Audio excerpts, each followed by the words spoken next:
Friends, welcome back to వని వంటిల్లు. ఈరోజు మనం తోటకూర వేపుడు ఎలా తయారు చేసుకోవాలో చూద్దాం. తోటకూర వేపుడు చాలా రకాలుగా తయారు చేసుకోవచ్చు. ఇలా తయారు చేసుకున్న తోటకూర వేపుడు సాంబారు, రసము, వేడివేడి అన్నంలోకి, చపాతీలోకి తినడానికి కూడా చాలా రుచిగా అనిపిస్తుంది. చాలా తక్కువ టైంలో ఎంతో టేస్టీగా దీన్ని తయారు చేసుకోగలము. స్టవ్ ఆన్ చేసుకుని బాండీ పెట్టుకుని 3 టేబుల్ స్పూన్లు ఆయిల్ వేసుకోండి. ఆయిల్ వేడయ్యాక 1 టీ స్పూన్ పచ్చిశనగపప్పు, 1 టీ స్పూన్ మినపప్పు,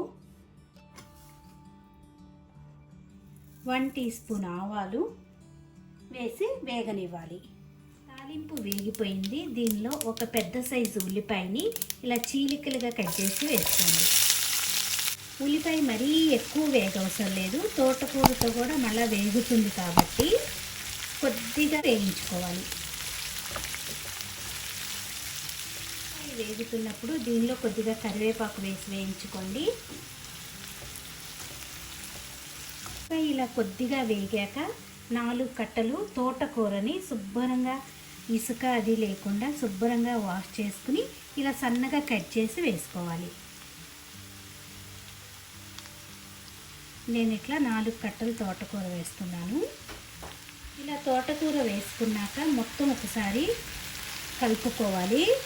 కలుపుకోకుండా మూత పెట్టేస్తే అడుగున ఉల్లిపాయలు మాడిపోతాయి. ఇలా మొత్తం ఒకసారి కలుపుకొని మూత పెట్టుకుని బాగా వేగనివ్వండి. 2-3 నిమిషాలు వేగనిస్తే తోటకూర ఆకుకూర మనకు త్వరగా వేగిపోతుంది.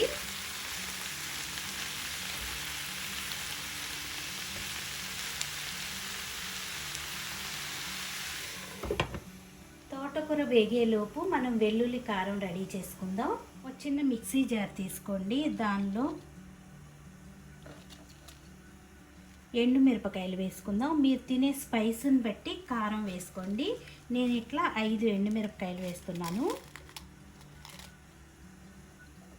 5-6 వెల్లుల్లి గబ్బాలు వేసుకోండి. 1 టీ స్పూన్ జీలకర్ర, కొద్దిగా ఉప్పు వేసి మెత్తగా గ్రైండ్ చేసుకోవాలి. ఇలా గ్రైండ్ చేసుకున్న కారాన్ని ఒక గిన్నెలోకి తీసుకోండి. మూత తీసుకుని ఒకసారి తిప్పుకుందాం. ఈ ఆకుకూర బాగా వేగితేనే ఈ తోటకూర వేపుడు రుచిగా ఉంటుంది. ఇలా తిప్పుకుంటూ బాగా వేగనివ్వండి. ఇలా వేగుతున్నప్పుడు దీనిలో 1/2 టీ స్పూన్ పసుపు వేసుకోవాలి.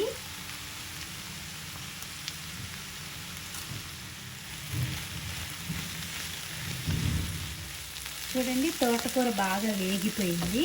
ఇప్పుడు దీనిలో మనం గ్రైండ్ చేసి పెట్టుకున్న కారం పొడి వేసుకుందాం.